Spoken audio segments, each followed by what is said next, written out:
Hey everyone, Dan Crystal, author of The Lost Art of Relationship. I will never forget one time when I was 12 years old. I was in the front middle seat with my mother driving on my left and my brother, who was 15, in the passenger seat to my right.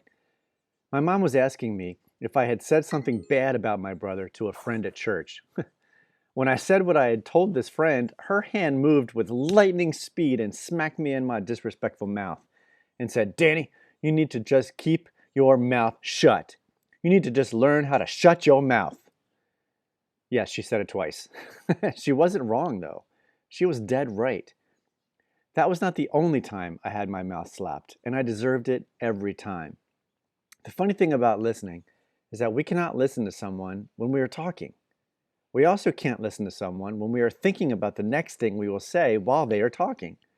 Sometimes the best thing to do, no, let me just rephrase that.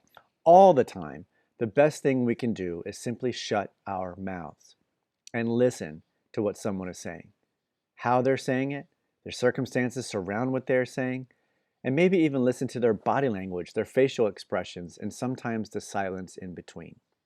And by the way, I'm not saying we will always agree if we listen.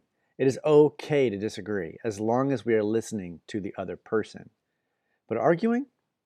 There usually isn't any listening going on when people are arguing.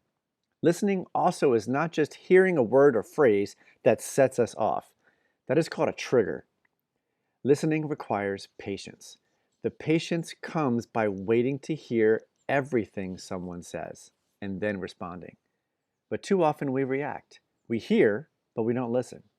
Before we can really process what someone has said, our mouths fly open and we start talking again.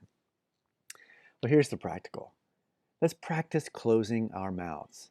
When we are in a discussion, a meeting, or even in a disagreement, make it a point to not say anything until you have heard everything someone wants to say, in the context they want to say it, and then shares what's on their heart or their mind. The next step is to process what we just listened to, which we will talk about tomorrow. If we can still our emotions enough, quiet our minds, and close our mouths, we have a better chance of listening effectively. And in doing this, we are living every day with intention. Bye for now.